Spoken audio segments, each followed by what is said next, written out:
Por que não um brasileiro pode ser um líder e vir fazer algo maravilhoso para toda a humanidade? Por que isso não é possível?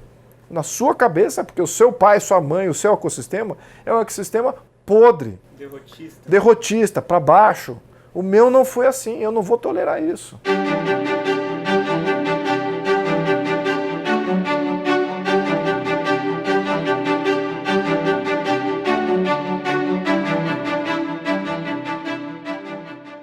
Quem não sabe o que é, não sabe o que quer. E quem não sabe o que quer, não chega a lugar algum.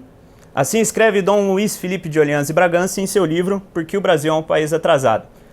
Dom Luiz é empresário, ativista, membro da família imperial e, recentemente eleito, deputado federal pelo estado de São Paulo. Seja muito bem-vindo, Dom Luiz. Obrigado, é um prazer recebê-lo aqui. Muito obrigado por estar me recebendo.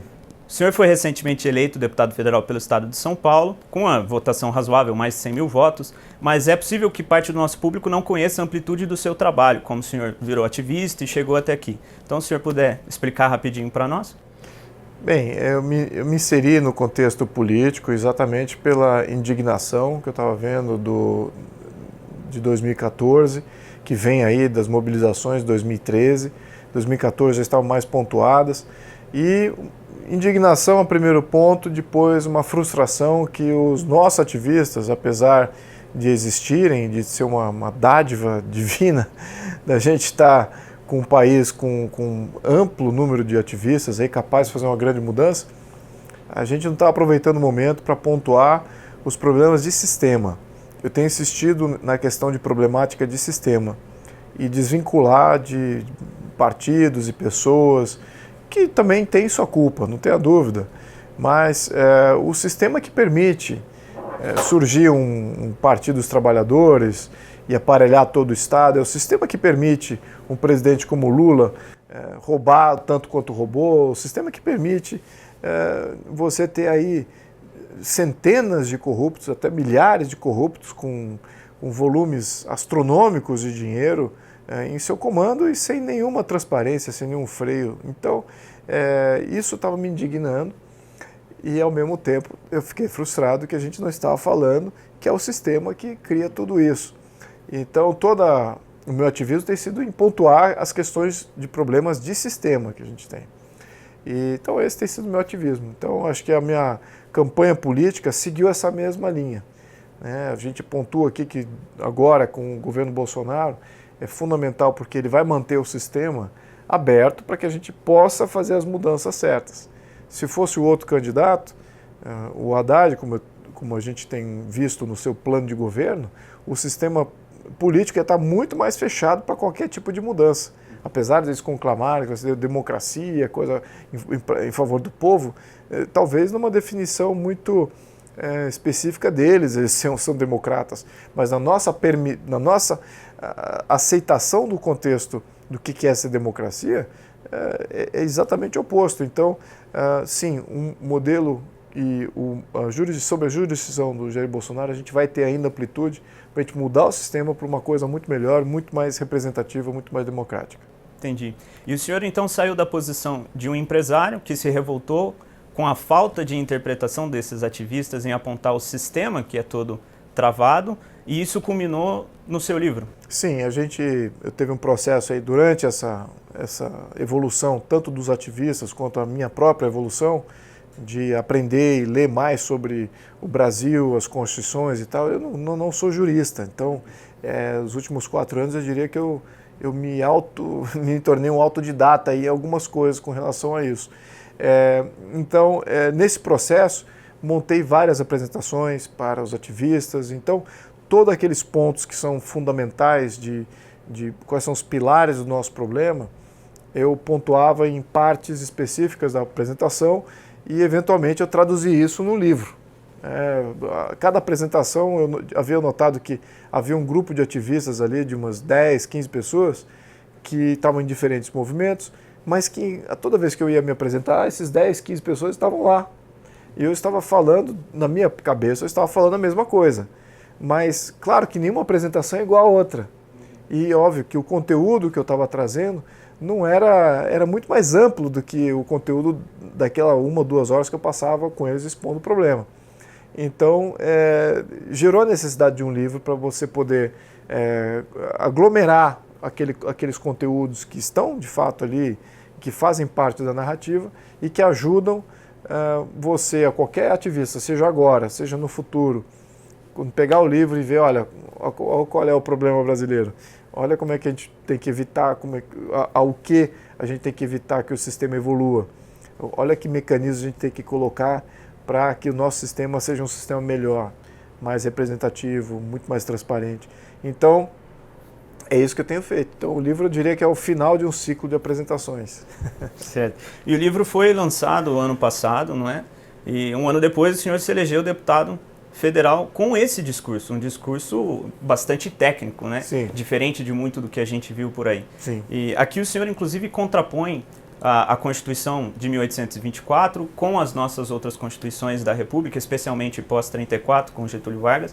E o senhor fala, por exemplo, que a Constituição Cidadã de 88, nela fica implícito que é o Estado quem diz o que é direito ou o que não é direito. E qual que é a consequência dessa mentalidade para a nossa população hoje? A consequência é que, uma vez que você tem o Estado definindo absolutamente tudo, você coloca o Estado sob júdice de governos, né? Se o Estado e o governo fossem separados e os governos interpretassem o seu momento político de uma maneira independente e pontual, não haveria tanto problema assim.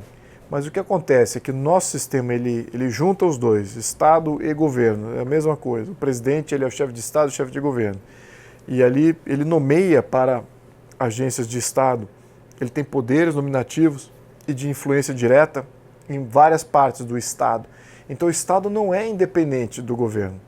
Então, uma interpretação, cada governo muda quase que uma realidade, né? Agora, você veja como, agora com a inserção do Jair Bolsonaro e tudo aquilo que ele acredita, nota-se o impacto que se tem dele e como o Estado está reagindo, porque o Estado que está lá foi nomeado pelos governos passados, que tem uma ideologia oposta à ideologia do Jair Bolsonaro. Então, nós não podemos mais ter isso, a gente tem que ter uma independência dos dois. O Estado ele tem que definir só algumas coisas que são fundamentais, são universais e que são óbvias a qualquer povo que se apresente na face da terra. E o governo interpreta isso, interpreta o momento político, o momento aspiracional, da cultura do momento, uma série de coisas. Então, essa distinção tem que ocorrer para que a gente ainda, do lado do Estado, a gente ainda tenha uma força estabilizadora. Uma força que diz, ó, a gente é isso aqui. Está aqui a nossa quilha mestre, do qual o barco pode balançar, mas a quilha está ainda central. E a política faz com que ele vá para um lado, para o outro, um pouquinho mais para o outro lado, um pouquinho mais para o outro lado de uma outra vez, mas não vai se perder completamente no vento do momento. Então é isso que a gente precisa criar, essa quilha é fundamental. E isso não tem, infelizmente o Estado é o dono de tudo, ele é que define, ele é definido pelo governo, então a cada ciclo eleitoral tudo se redefine. Então a gente tem que sair desse sistema que foi criado por desenho, né, por desenho constitucional. E é isso que a gente tem pontuado aqui. Então todos os ativistas que têm me seguido e que têm lido meu livro e que adquiriram, talvez, ampliaram talvez a consciência desse problema, eles estão menos vinculados comigo, estão menos vinculados com o Jair, estão menos vinculados com qualquer pessoa. Eles estão vinculados com a missão. A missão é mudar o Brasil de uma maneira perene, mudar o nosso Estado, nossa realidade constitucional. Essa sim que é a grande... eu diria que é a grande conquista aí, talvez, do qual eu talvez me orgulho. Eu tenho certeza que, e claro que muitas pessoas não estão vendo isso, mas eu estou vendo como mais pessoas estão se comunicando, usando os jargões certos, entendendo essas diferenças e também diminuindo a função dos políticos. Eles nada mais são do que veículos passageiros de um momento político. E é assim que eu me vejo. Então, só que, claro, eu espero que desse momento a gente tire aí conclusões e consiga fazer mudanças que vão, de fato, repercutir aí por várias gerações, talvez, espero aí, o infinito. O infinito a gente não sabe bem onde é que vai dar isso aí, mas a gente diz que para sempre é um prazo longo bastante para você não estar aí mais para ver o resultado. Certo. Inclusive essa questão da instabilidade brasileira, ela é uma característica muito forte da nossa república, né? Das duas, inclusive. A gente não consegue, parece, passar 35, 40 anos no país sem ter algum tipo de golpe de Estado, sem experimentar pelo menos alguma ditadura. O senhor comenta isso, inclusive, no livro, eu acho muito interessante.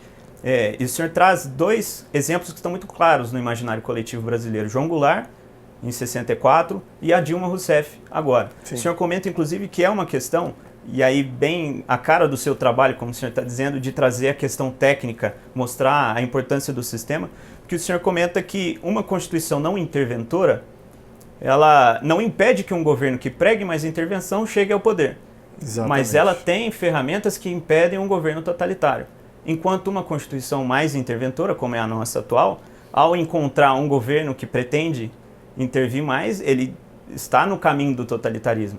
Exatamente. Então nós tivemos esses dois exemplos. Mas, na minha interpretação, o brasileiro respondeu de maneira diferente nos dois casos.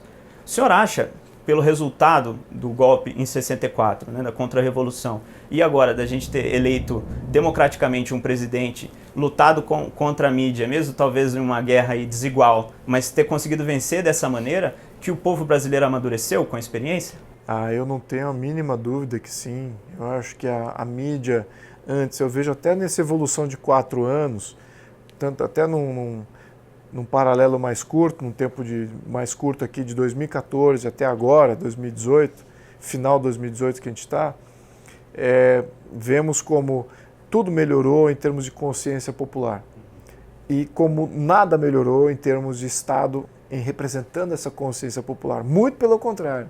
Várias medidas foram suscitadas exatamente para, olha os ativistas chegando, olha essa realidade de povo querendo mais poder chegando, e olha, a gente tem que se proteger, senão a gente vai perder. Aí entra todos os interesses corporativistas, corruptos, entram os socialistas junto, porque eles são favoráveis a esse Estado que eles mesmos criaram.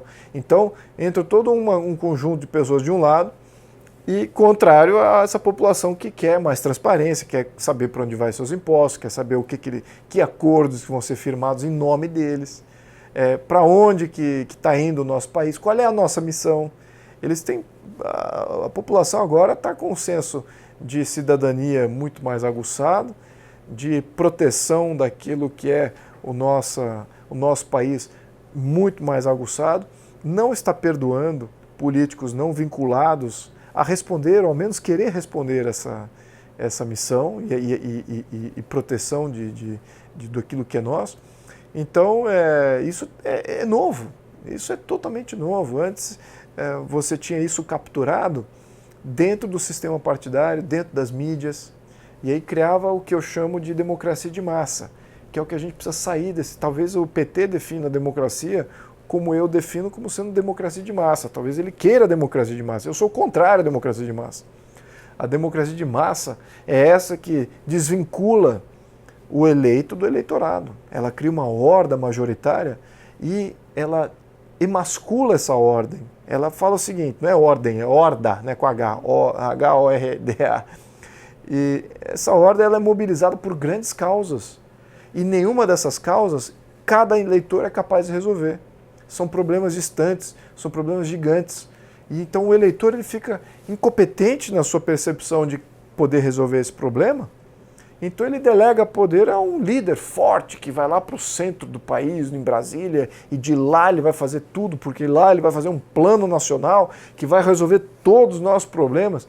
E isso é um modelo stalinista, isso é um modelo chavista, isso é um modelo socialista do Castro. Então, eles querem isso, né? Tem alguns partidos que querem isso. E os ativistas estão vindo de encontro a isso. Por quê?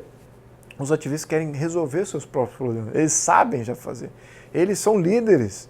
E eles querem localmente poder agir, mas o poder central não deixa que o ativista controle os seus impostos, controle a sua jurisdição, as suas leis, os seus direitos à propriedade, os direitos com quais vão julgar a população do qual eles estão próximos.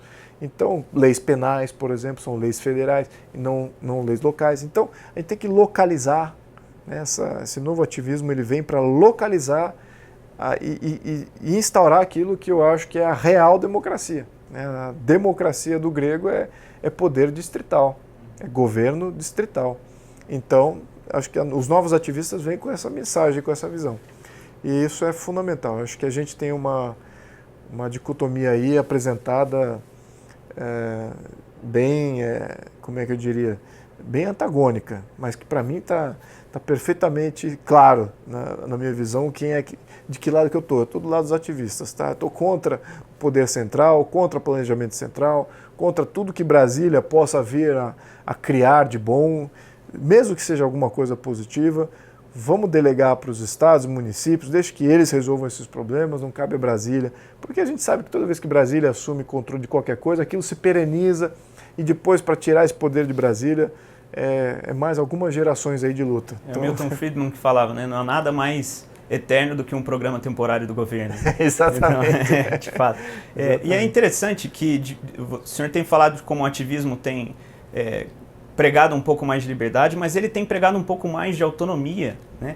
E não é uma coisa genérica, né? O Flávio Morgenstern, no livro dele, ele faz um retrato de como começaram as manifestações de 2013, fala sobre o homem massa, fala sobre como os pedidos que a população fazia eram extremamente genéricos, aí, que ninguém, obviamente, poderia... Contra a corrupção, mas não se nomeava nenhum corrupto.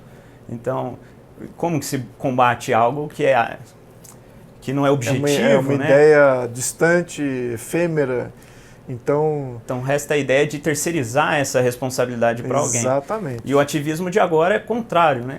E é muito interessante porque eu considero que a esquerda deu um grande tiro no pé em 2013, porque ela ensinou a população de bem, ou talvez tenha lembrado a população de bem, que não são os baderneiros usuais, né? De que se eles forem para a rua e fizerem pressão suficiente, dá algum tipo de resultado. Só que não sabe qual. Exatamente. Então, juntando isso com o trabalho do ativismo cultural e esse que o senhor representa com um pouco mais de qualidade, esse ativismo mais técnico que explica e educa a população sobre as ferramentas que ela tem à disposição, deu um resultado muito bom. Então nós conseguimos o impeachment, depois o impeachment, que mesmo assim, como o senhor diz, né, o Estado ali lutando para sobreviver, é um impeachment bem mais ou menos, a população de Minas Gerais teve que dar a resposta nas urnas agora para que a Dilma de fato ficasse sem um cargo público. Agora está impeachmentada. Mas a gente tem visto mesmo que as pessoas têm aprendido alguns conceitos que antes elas nunca tinham ouvido falar e que podem fazer uma grande diferença, né? Inclusive o senhor prega várias dessas reformas, a inversão da pirâmide de gastos, né? Deixar a maior parte da receita com os municípios. E o senhor diz que algumas delas são urgentes, mas na sua opinião, qual delas é a mais vital? Talvez o voto distrital, uma questão assim, para que a gente tenha essa democracia mais atuante, como o senhor tem falado. Sim, olha, a gente tem que ter a visão do que é dos maiores problemas. O que eu diria que é fundamental? Primeiro, a transparência, né? Uma das coisas que a gente não tem. Transparência tributária. A gente paga imposto. Para onde vai isso? Então, quando a gente não sabe responder e já se perde na sopa de letras e tem leis que permitem a arbitrariedade dos prefeitos, dos governadores, até do presidente, como é que ele vai alocar esse recurso, e você não sabe como é que isso está sendo usado, você está de passageiro, você está só de pagador de imposto, e qual é o retorno que você está tendo disso? Então, a sua cidadania está sendo destruída em função de você não ter transparência tributária e você não saber se mobilizar em prol de alguém que está roubando tua poupança. Imposto é roubo de poupança, né? Então, se por acaso ele está entregando um serviço, é a compra do serviço. Aí serviço é uma troca voluntária, né? Quero comprar aqui segurança, está aqui, ó, tá um boleto aqui. Manda um boleto pela segurança aqui todo mês. Me manda um boleto aqui pelo bombeiro todo mês. Me manda um boleto aqui com relação às creches aqui do meu bairro, que eu também quero dar minha contribuição ali. Não é assim. É tudo obrigatório. Então eles roubam a tua poupança e falam, a gente sabe como usar essa poupança melhor do que você. E a gente vai usar para um bem e um serviço público que você não vai saber qual que é. Então, a gente precisa de transparência. Esse é o fundamental. O voto distrital vem também de encontro a isso. Uma vez que você tem a transparência, você consegue distritalizar o poder. Aí você sabe que no teu bairro, o que você, os teus amigos, o pessoal que mora com você, que sofre dos mesmos problemas locais e que sofre do mesmo roubo tributário, vão saber se mobilizar localmente. Olha, aqui desse bairro saiu X milhões de reais em tributo. Aqui nesse bairro a gente tem XYZ de serviços e que a gente não tem. Vamos exigir, vamos cobrar. Então aí começa a cobrança. Então esses dois aspectos são fundamentais. A questão da transparência é uma coisa que a gente pode tramitar já, iniciar, imagino que tem alguma aceitação ampla no Congresso, porque é difícil você, a não ser que realmente o cara tenha um plano de ditadura e vai falar, não, eu sou contra a transparência tributária. Politicamente é suicídio, né? Politicamente, assim, inaceitável. O voto distrital tem nuances aí, porque tem que se discutir, tem alguns que falam, poxa, mas eu fui eleito pelo proporcional, eu não seria eleito pelo distrital, então eles vão estar pensando no seu próprio umbigo. Mas eu acho que a maioria vai ser favorável, porque é difícil você imaginar que em um bairro vai ter 2 ou 3 candidatos a deputado federal, estadual. Então, geralmente eles se separam e vivem em bairros diferentes, em distritos diferentes, normalmente. Então a maioria estaria sendo eleita também. Então a gente consegue argumentar ali dos benefícios do voto distrital. Então eu diria que isso aí, transparência tributária, voto distrital, você tem que ter recall de mandato, que é fundamental, que é a única coisa que você... é o único mecanismo que depende de outro. Você depende do voto distrital para você implementar o recall de mandato para deputados. Então, isso é fundamental para que a gente possa fazer com que esse distritalismo se sinta de fato próximo e poder fazer uma eleição a qualquer momento para remover aquele representante do distrito.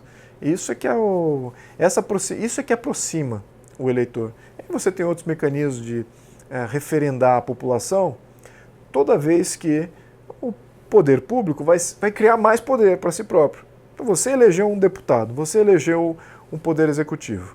Ele é eleito para exercer tais funções, algumas funções que já estão constitucionalmente delineadas. Aí o que acontece? Surge um presidente ou um congresso que decide, vou criar mais poder para nós, dentro do mandato deles.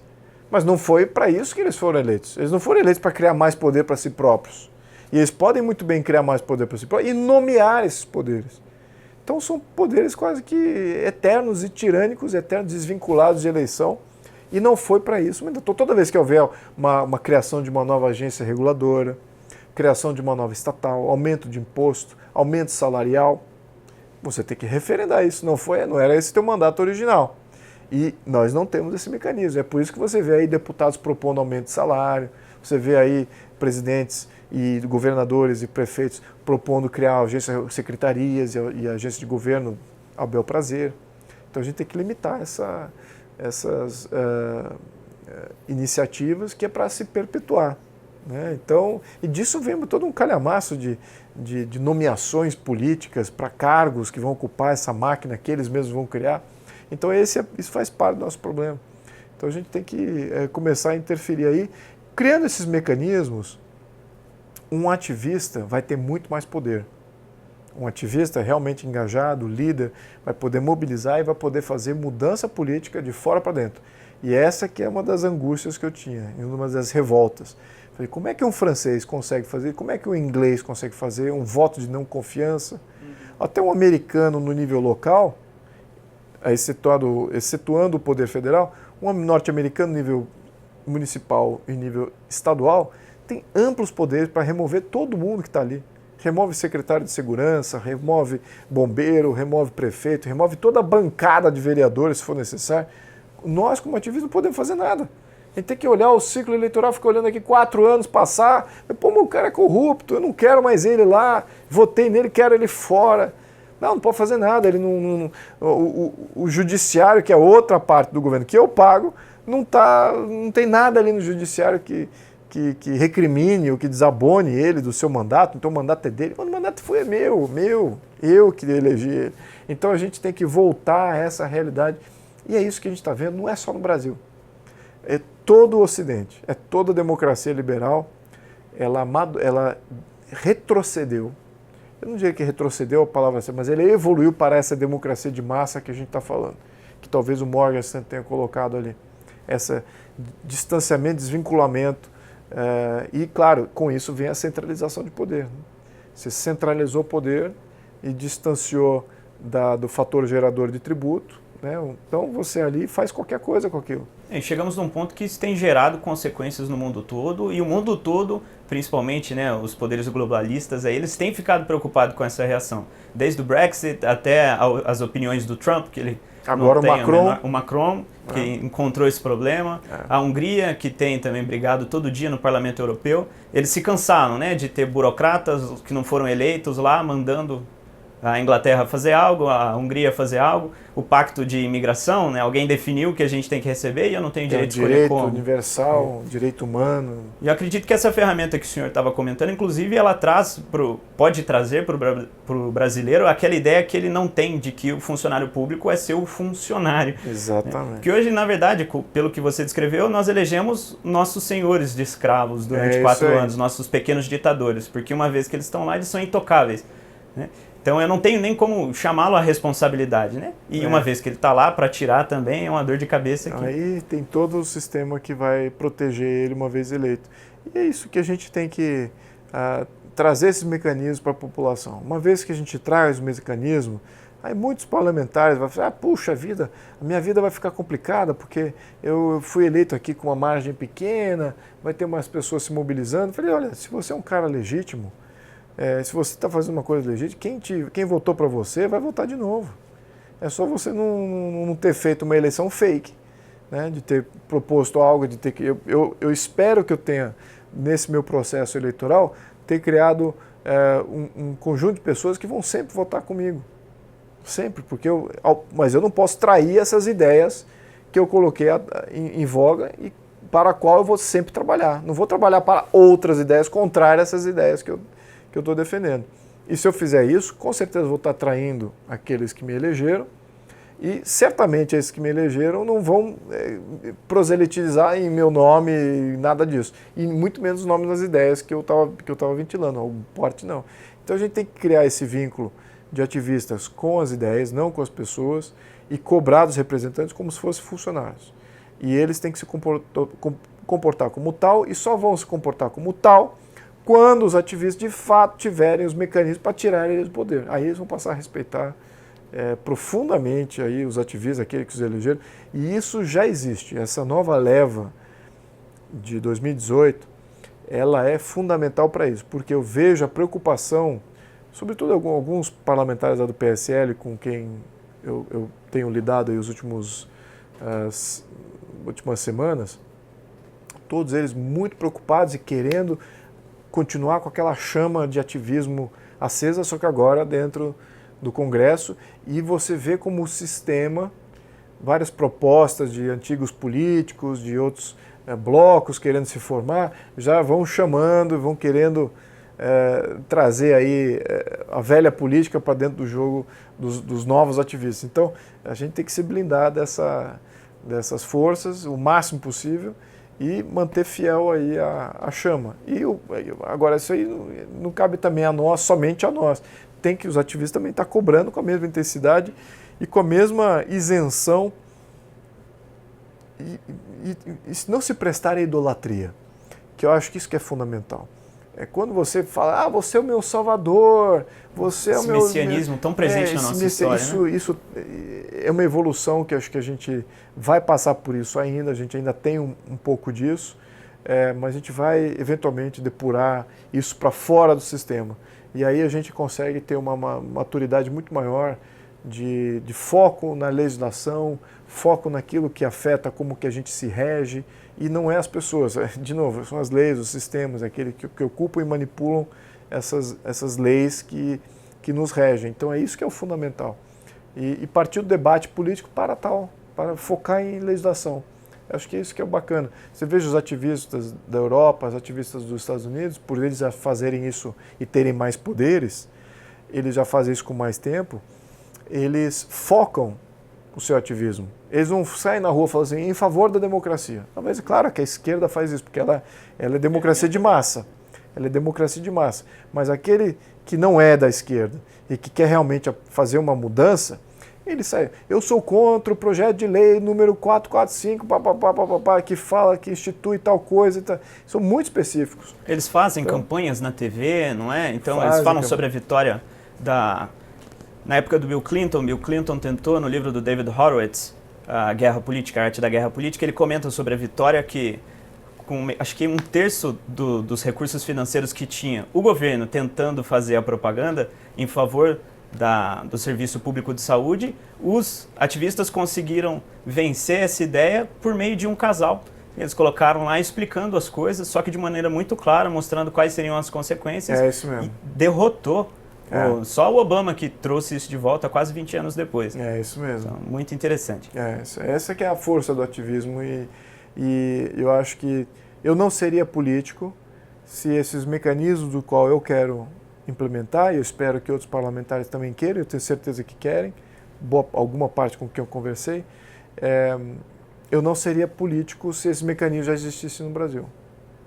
Eu não precisaria ser. Eu estaria mobilizando, estaria fazendo baixo-assinado, estaria convocando um referendo sobre tal item, ou estaria pedindo revogação de alguma lei, e com poder, muito mais poder efetivo, mais direto. Então, eu acho que a gente vai se beneficiar disso. E a própria direita, essa direita, a velha direita, tem que olhar com esses mecanismos, porque eu estou falando de mecanismos de democracia direta aqui, que a esquerda assumiu esse protagonismo, né, que eles é que vão implementar mecanismos de democracia direta, e que não vai ser eles, vai ser a direita que vai fazer isso. Por quê? O mecanismo de democracia direta que eles querem fazer é para fomentar ainda mais democracia de massa. Fomentar ainda mais esse vínculo de um líder, longe, distante, lutando essas grandes guerras, com uma massa, uma horda amorfa, totalmente dominada pela mídia de massa. Não é isso que a gente quer. A gente quer uma democracia direta localizada, pontual, limitada e circunscrita às constituições. Porque numa democracia de massa, você coloca mecanismo de democracia direta num contexto de democracia de massa, que é o que o Plano Haddad estava falando, o que você está criando? Você está criando ditadura. Como? Com a democracia direta, você está sempre validando o poder executivo central. E ponto. E você está ultrapassando todos os freios e contrapesos está ultrapassando o legislativo, está ultrapassando o judiciário e todos os outros, os estados, os municípios. Então, ele está atropelando. Você está negando toda a estrutura. Exatamente. No que a gente quer propor é você pulverizar esse mecanismo. Vamos lembrar, é só um mecanismo. Democracia não significa voto. Tem que desvincular essas duas palavras. Vão estar fazendo voto para validação de vários aspectos da máquina pública, mas quem é que está na regência da máquina pública? Leis, Estado de Direito.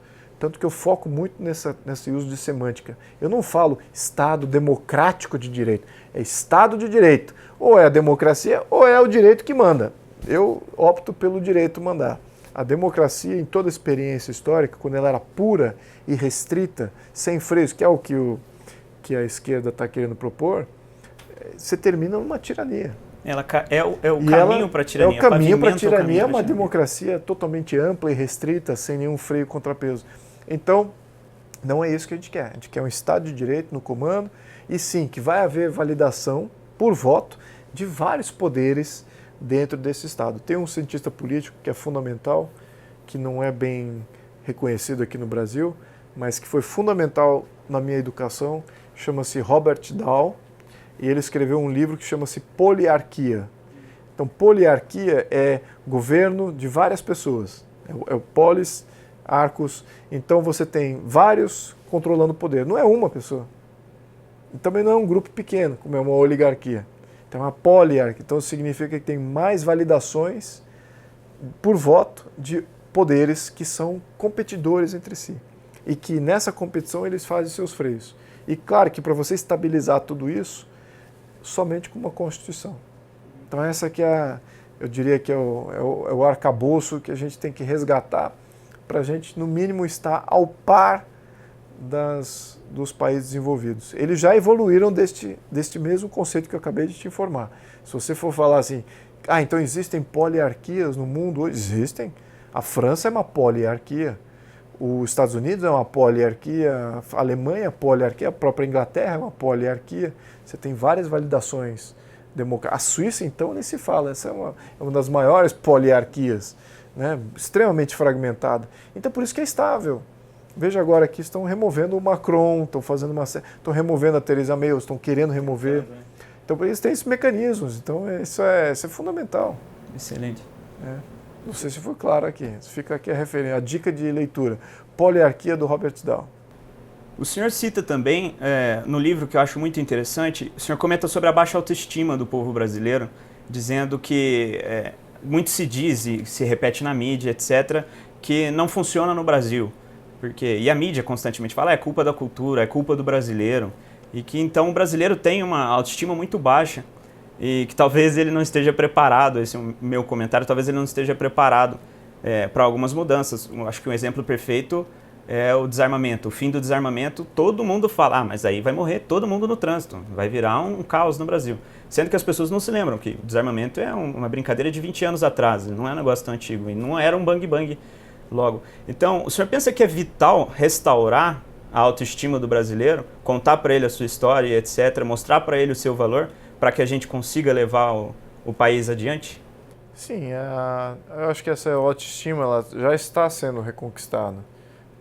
Isso vem através da percepção, e é uma percepção óbvia, de que o país deu certo. O país é grande, é rico, ele existe. O país que fracassou, não existe. Sociedade que fracassou, não existe. Então a gente está aqui. Estamos aqui conversando. Somos sobreviventes. Somos sobreviventes. Não, temos sucesso. Quantos países não são o Brasil? Todos os outros. Então a gente é único. E isso em função de várias ações acumuladas ao longo do tempo, pessoas vinculadas com uma missão muito maior. Desde o descobrimento até mais recente, agora com os ativistas se apresentando para mudar a questão política de uma maneira talvez inédita. Então, pessoas que estão falando assim, não, a gente não é isso tão, a gente não vai tolerar isso, a gente quer coisas melhores para nós. E então é isso que tem propagado e feito o sucesso do Brasil. É natural de todo ser humano, de expandir os seus horizontes, de vencer, de conquistar. Isso é natural do ocidental. Todo ocidental pensa da mesma maneira. Ele quer ir além, ele quer sair da sua zona de conforto, quer conquista, quer aventura, quer fazer uma diferença. Então o país deu certo. O país existe, está aqui, temos sociedade, temos governo, temos economia, tudo flui. Estamos aqui exatamente no desafio de nos livrarmos daqueles que pensam contrário a isso. E eles têm ocupado o poder durante muito tempo. E até o ponto de levar a gente a pensar que a gente não é bom o bastante. Uhum. E que não é conosco essa briga, é com eles. E de que a gente localmente não pode fazer nada, é só com eles. De que o povo brasileiro não está preparado, então é nós, lá no governo de Brasília, que temos que determinar o que o povo quer e precisa e é capaz de fazer ou não fazer. Então, veja como uma narrativa destrutiva alimenta uma oportunidade de poder permanente.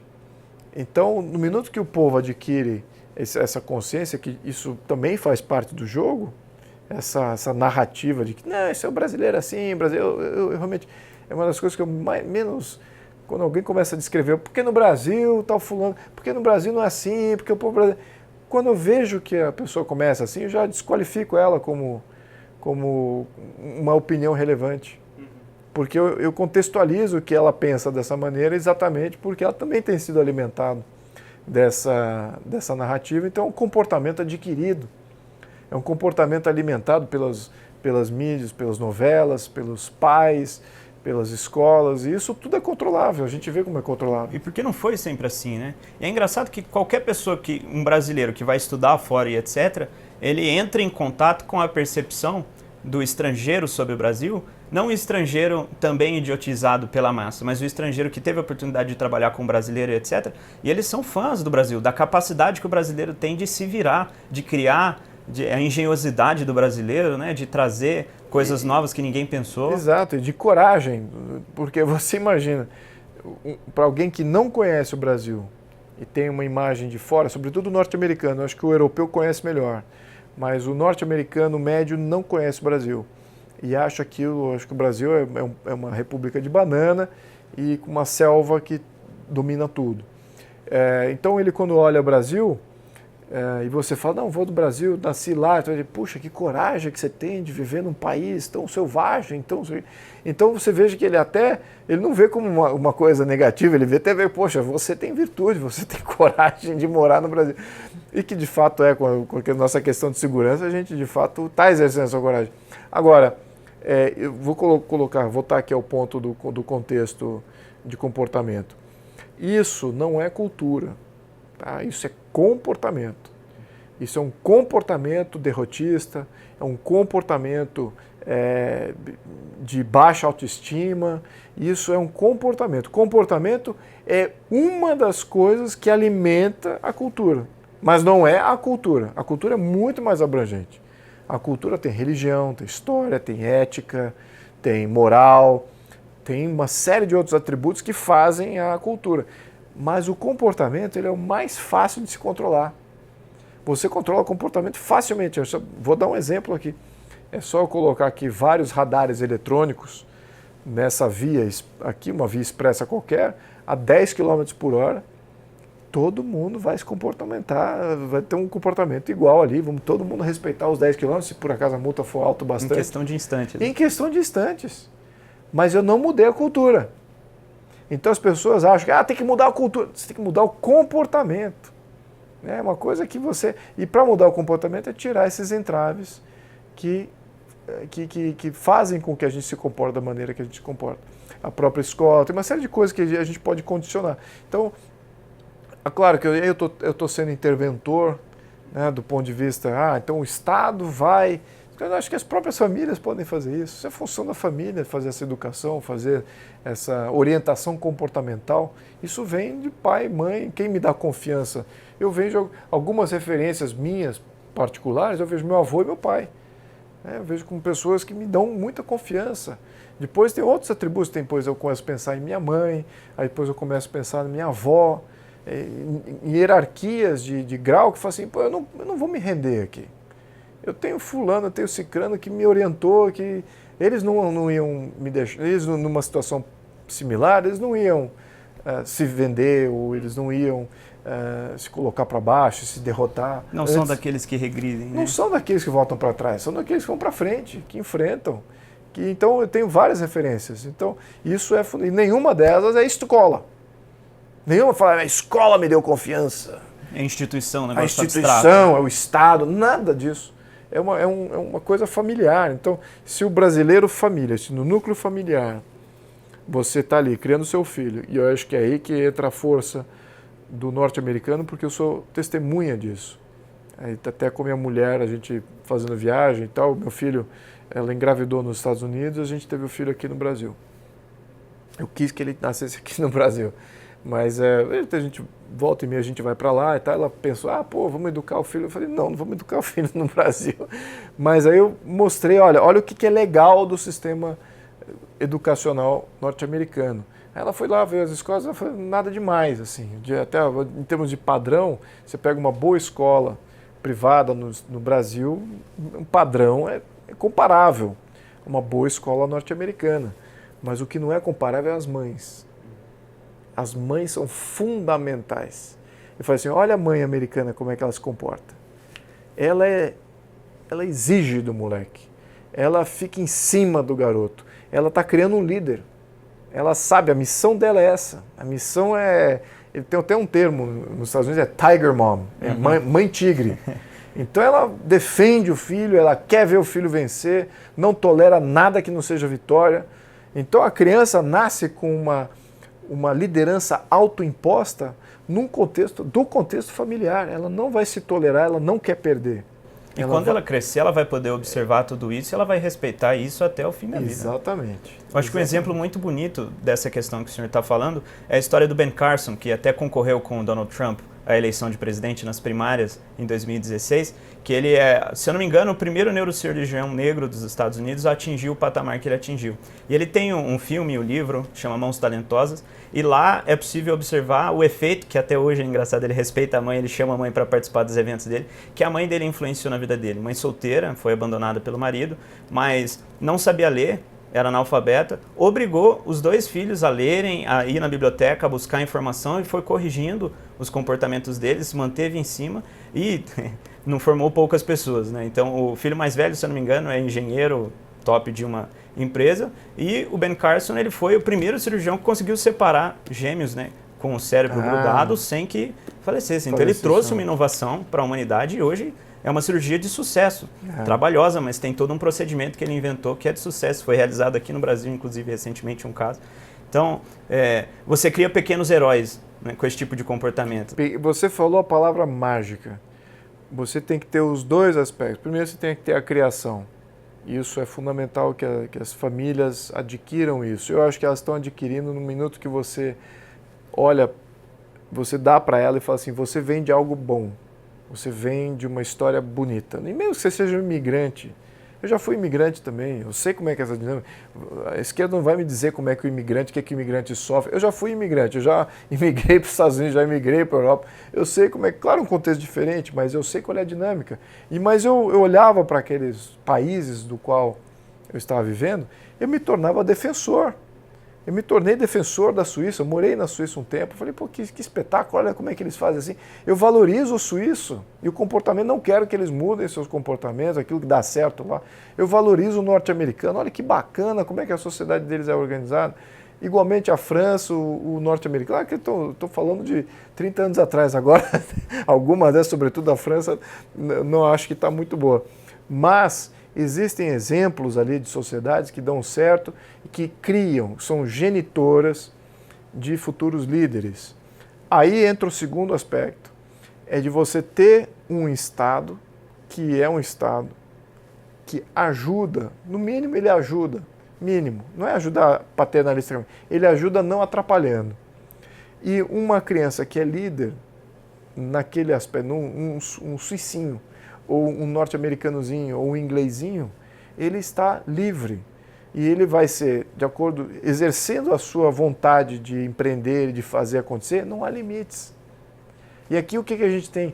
Você tem gente pensando, não é para ele não pode ficar tão rico assim, não pode ter tanto sucesso. Isso está dentro do nosso Estado. Isso tem gente na nossa burocracia pensando isso. Agora, no atual governo, tem gente que ainda pensa assim, não, isso aí não pode ter tanto poder assim econômico, né? Por que não pode ter tanto poder econômico assim? Por que o cara não pode ser um líder mundial? Por que não um brasileiro pode ser um líder e fazer algo maravilhoso para toda a humanidade? Por que isso não é possível? Na sua cabeça, porque o seu pai, sua mãe, o seu ecossistema é um ecossistema podre. Derrotista. Derrotista, para baixo. O meu não foi assim, eu não vou tolerar isso. Claro que eu tentando falar isso, mas você foi sempre privilegiado, e entra todo o discurso. Mas isso não me remove de falar a verdade.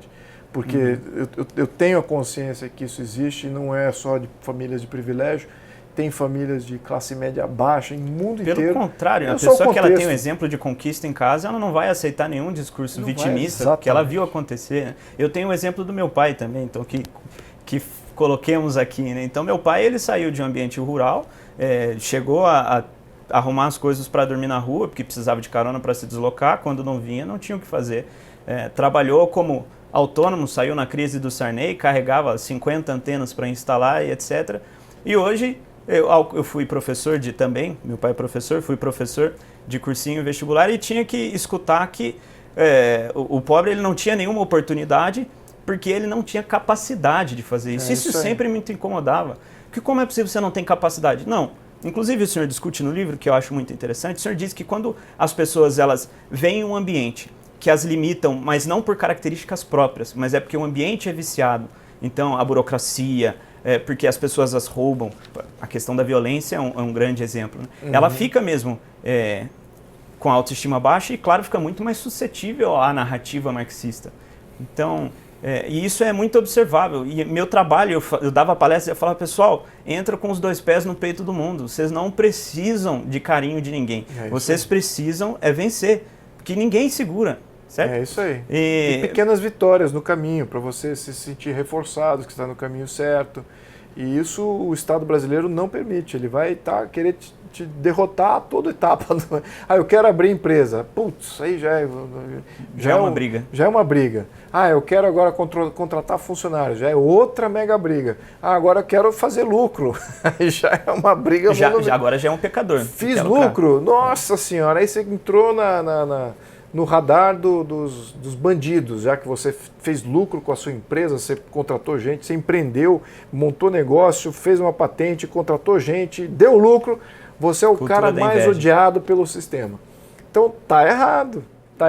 Então isso tem toda uma série de conjunto de premissas ali e de muita gente revoltada ocupando espaço político e público. Então temos que tirar esse pessoal dali. Se eles não vão sair, no mínimo que a gente muda a cabeça deles. Né? No mínimo que a gente comece a interferir naquelas ideias do qual eles vieram. Né? Então... E o senhor tem argumentado, então, que é possível mudar a mentalidade, esse comportamento do brasileiro, fazendo uma regressão do Estado. Porque a própria liberdade ensinaria ou mostraria para o brasileiro que ele é capaz, se a gente simplesmente parasse de atrapalhar com o Estado. Você acha que isso é possível? Sim. Olha, você não fazendo, o Estado não fazendo, e o Estado não proibindo, pronto, a coisa já começa a andar. Você começa a olhar para um lado, para o outro e fala assim, quem é que vai resolver isso aqui? Quem é que vai fazer essa ponte? Quem é que vai fazer essa passarela? Quem é que vai fazer o saneamento aqui, desse córrego? Você olha para os lados e não tem mais ninguém. Agora, quando o Estado não permite que você tome ação, eu resolvi aqui mesmo, mas a ponte não está regular, de acordo com a tal agência reguladora não permite, se você violou tal regra de tal fulano. Então, aí pronto. Essa é uma premissa do Estado, você cometeu um crime, vai lá e prende a pessoa por ter construído uma rua. Exatamente, você inibe a ação. E isso não é por acaso, isso é proposital. A visão da esquerda, ela é anti-desenvolvimento, ela não quer progresso econômico. Ela fala, não quero gerar emprego, mas não é o progresso econômico que ela quer. Ela quer como você mencionou, uma regressão econômica. É uma regressão da sociedade. É uma coisa menos, como é que eu diria assim, é menos óbvia, mas é implícito no raciocínio.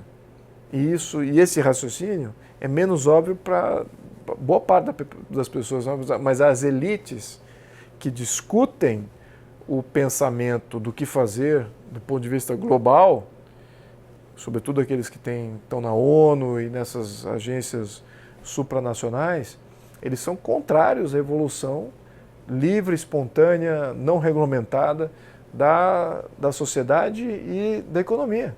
Eles são contrários a isso. Eu acho que o Thomas Sowell, ele fala isso com uma perfeição excelente, que vem como um certo insulto, porque é a mais absoluta verdade, que o intelectual ele é tão preocupado assim porque ele quer ter uma função. Que se a gente tivesse a liberdade, a gente não precisaria dessas agências econômicas. Né? Exatamente. E já que o senhor citou, inclusive, o senhor cita Steve Brams, se eu não me engano, aqui no livro, e ele disse que o Fernando Henrique Cardoso tentou implementar uma espécie do socialismo francês, tentou copiar o socialismo francês para cá, edificando algumas bases marxistas na sociedade, desde sindicatos a ONGs e etc. E pelo tom da nossa conversa e pelo tom das eleições recentes, acho que ficou muito claro que o brasileiro ele rejeita essa ideia, ele não quer mais esse tipo de interferência.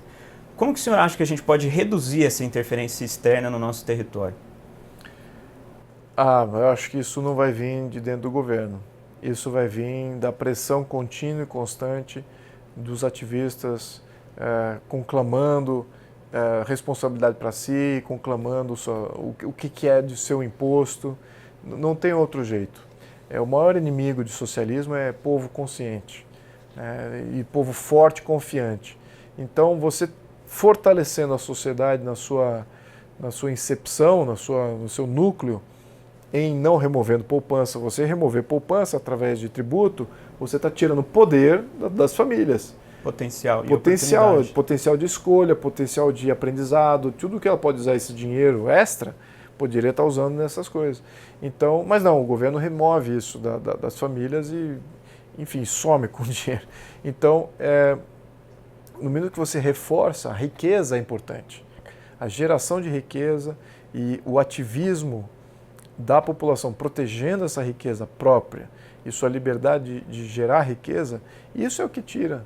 Não adianta você falar, eu vou ainda fazer com que o Estado faça mais isso para a sociedade. Não dá, a própria sociedade tem que querer, ela tem que cobrar. E se ela não cobrar, isso reitera e reforça o argumento de que ela não está preparada. Ela não é capaz, ela não está preparada. Então reforça o burocrata. Então ela tem que reclamar, ela tem que cobrar localmente, agir. Isso é fundamental. Então não adianta eleger os galos de briga. Como eu tenho falado, não adianta eleger um liberal, eleger um conservador, um liberal, e ele vai descentralizar o Estado. E eu acho que é necessário, no atual momento, na atual conjuntura, sem eleger alguém que pense assim, que vá tirar poder do Estado, a sociedade não vai ter chance nenhuma. A gente vai estar totalmente aí acuado. Continuar essa briga continuar eterna esse atrito, e a gente vai estar perdendo. Como a gente viu de 2014 a 2018, a Dilma saiu do poder, o Estado continuou ganhando poder. Não foi a Dilma que fez a diferença. E afronta o povo brasileiro mesmo após as eleições, né? Exatamente. Então a falta do veto do Temer, que era algo que... a lei de voto impresso, se você violar isso, tá certo. Então você está dando mais transparência para o povo brasileiro e o Estado está falando, não vou dar transparência não. E fica por isso mesmo. Então, se não tem alguém lá de dentro desarmando isso e tirando esses mecanismos de força do Estado, não há chance que a sociedade brasileira, no atual estágio, consiga ter uma chance de briga. Uma sociedade como a norte-americana, ela tem uma chance de briga muito grande, porque ela é armada, ela tem transparência, ela tem esses mecanismos. Então, mesmo que você coloque lá um totalitarista, né, seja ele socialista ou qualquer outra vertente, e que queira se perpetuar no poder, e que queira enraizar e doutrinar a sociedade está armada o suficiente com mecanismos e também com força física para fazer um contra-ataque. O brasileiro a gente passou desse ponto de point of no return. Isso foi com Fernando Henrique Cardoso, com o negócio, também com a questão do desarmamento, depois com Lula. Então aí a gente passou do point of no return ali. Ali a gente se transformou naquela sociedade que o socialista adora. É o cordeirinho, o cativo. E que a gente não chama pelo nome, né? A maioria das pessoas ainda considera o Brasil como um país capitalista, porque na escola essa é a pregação ainda.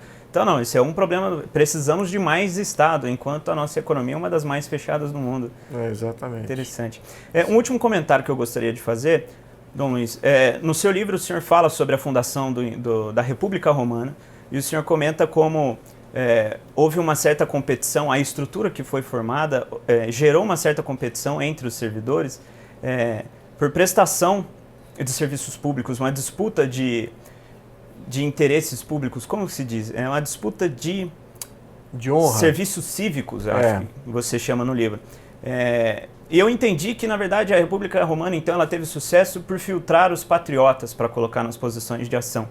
Porque eles estariam mais preocupados com a missão externa do que com a sua própria vantagem.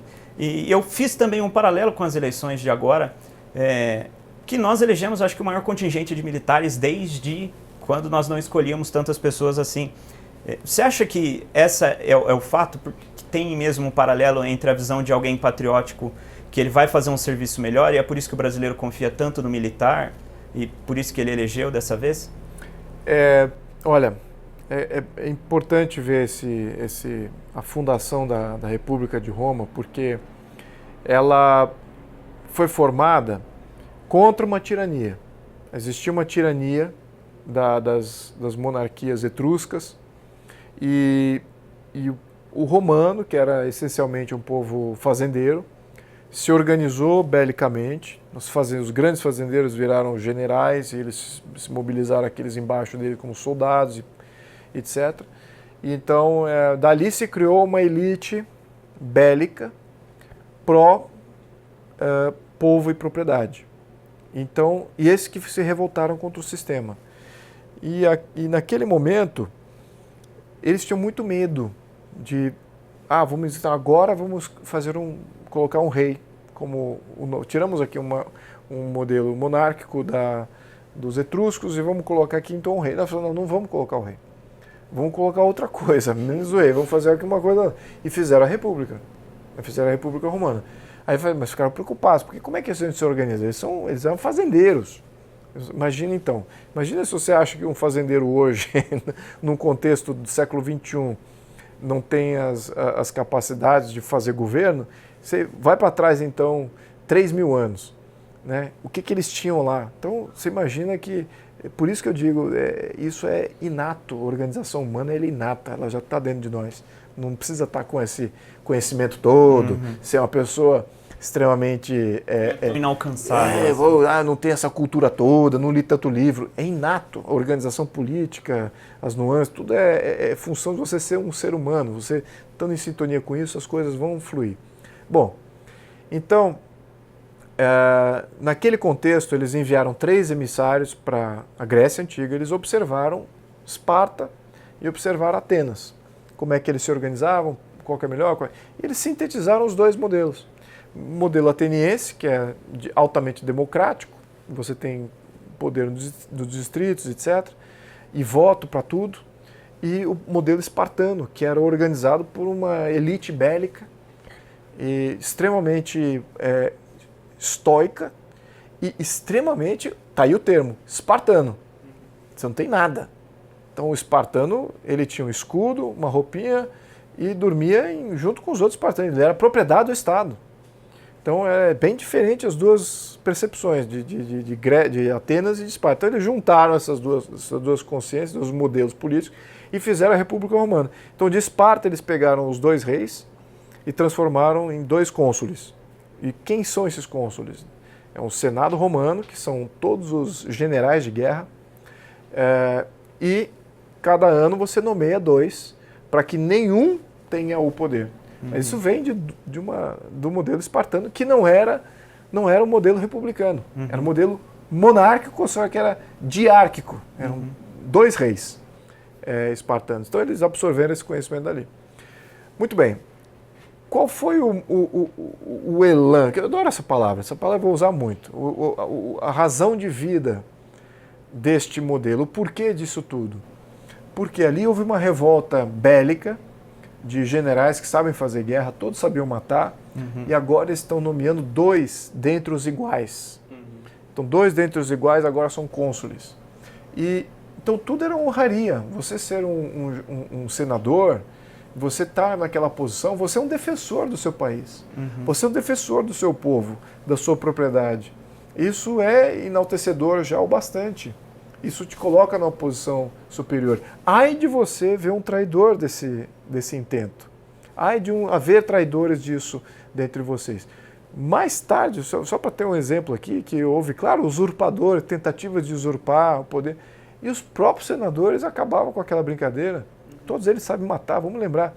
Eles são generais de guerra. Então, boa parte do início da República de Roma foi feito assim. E aí, claro, aí havia guerras e combates, aí eles começaram a trazer os plebeus para dentro, que eram os que trabalhavam a terra também, ou eram assalariados, e eles incorporavam esses, ou centuriões, né? Os centuriões adquiriam terras, futuros generais também, porque você vai expandindo o teu território, você dá dotes de terras, vai criando esses novos generais. Enfim, então aí você tem os patrícios, que são aquelas velhas famílias fundadoras de Roma, convivendo com as novas famílias que vieram dos centuriões, mas também de um por serviço, mas também bélico. Então todo o Senado, seja ele de origem patrícia, seja ele de origem plebeia, tem o que em comum? Combate, defensoria do povo e defensoria da propriedade. Fundamental isso. Então a comunhão de valores era total. Ai de você ser um senador que traia isso, seja ele de qualquer origem. Então isso é estabilizador. E foi isso que deu à República Romana aí 500 anos de vida.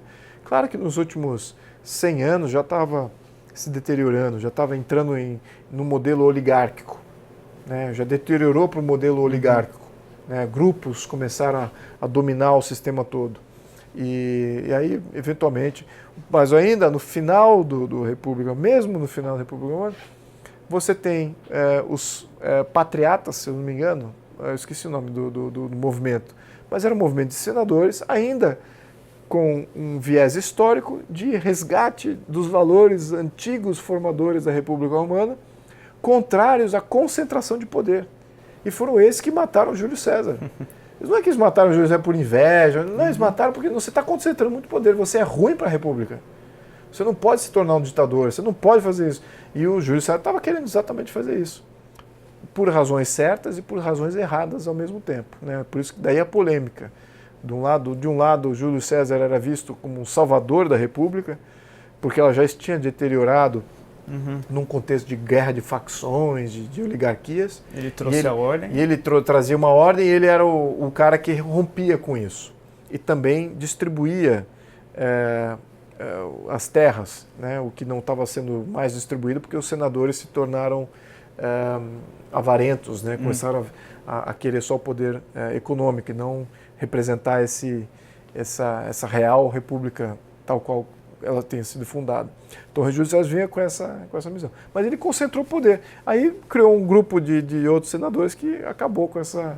Eu não sei, eu tentei responder aqui de uma maneira muito longa, nem sei se eu respondi a tua pergunta, mas eu acho que essa questão de República Romana, a virtude formativa da República Romana é a mesma virtude que você vê dos países de sucesso. Não é porque é republicana, tem monarquias como a própria. A brasileira tinha essas virtudes. Sim, e acho que dá então, para citar mais. Quem incorpora essas virtudes é que ganha. A legitimidade está nessas virtudes. Qual é o melhor modelo que vai proteger o seu povo, que vai proteger a sua propriedade, que vai proteger a sua nação, que vai proteger o seu futuro? Qual é o modelo que é o fundador que representa isso? Isso é que tem que ser preservado. O nosso Brasil Império foi isso.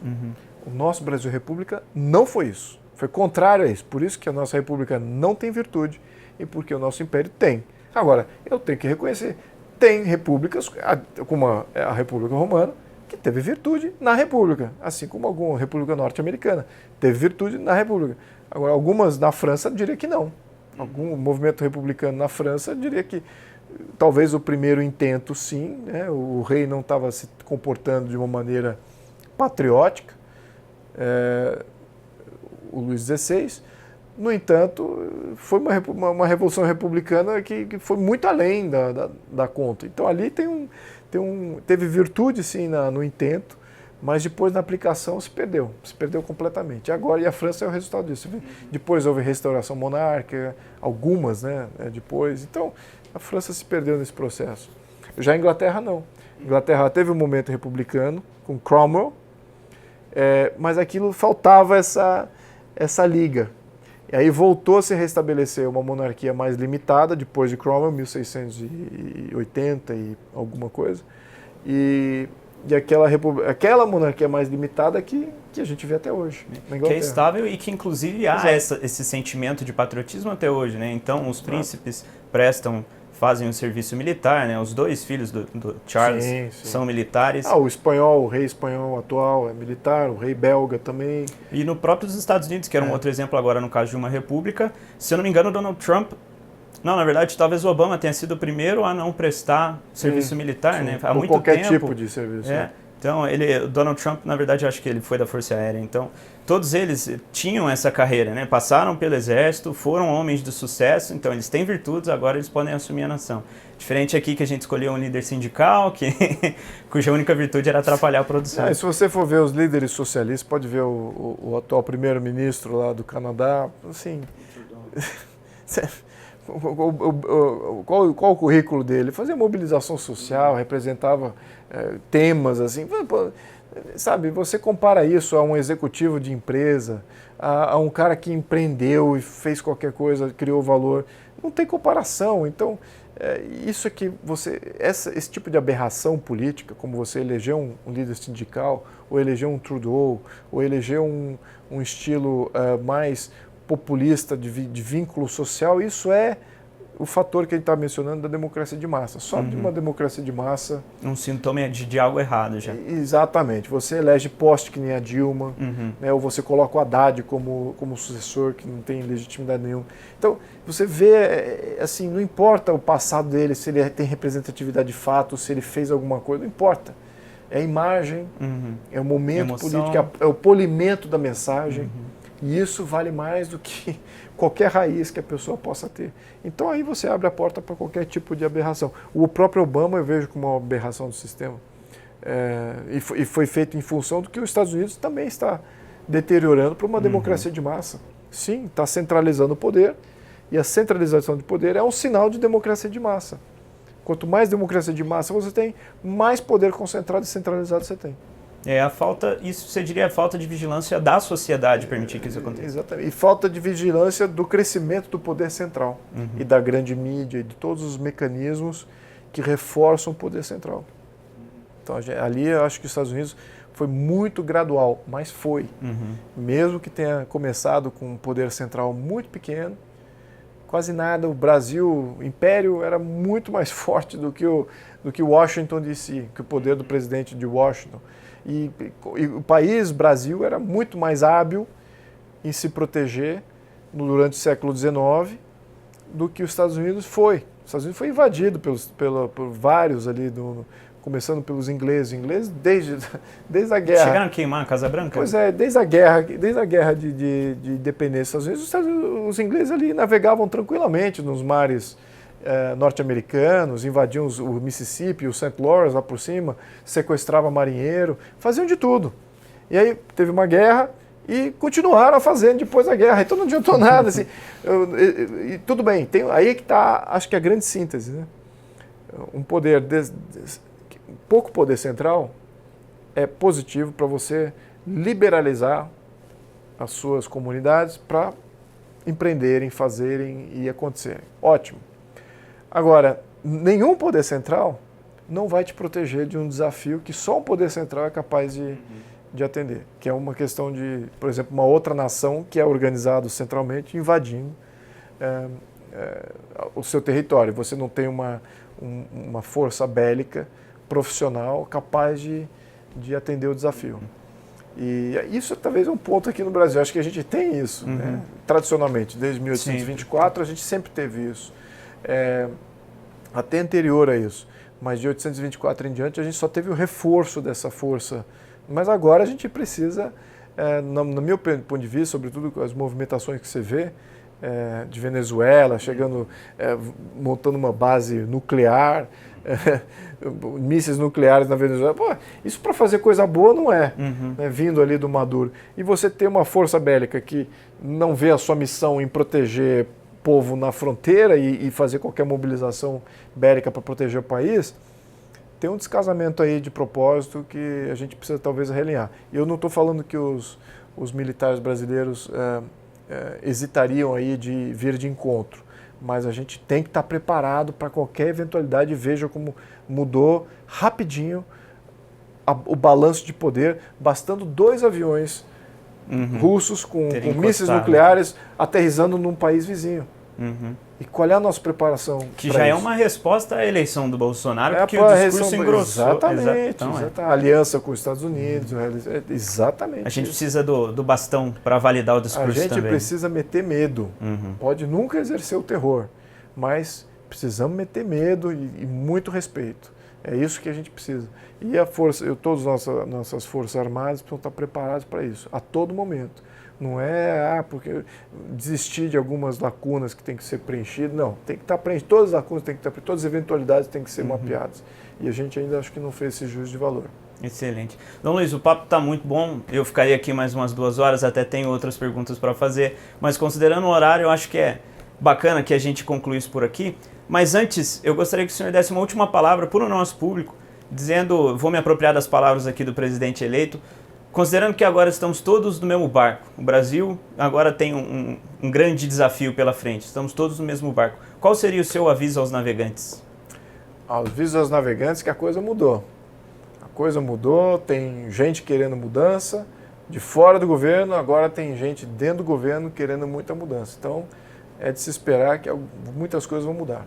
Excelente. Dom Luiz, muito obrigado. Muito obrigado, foi um prazer. Muito prazer.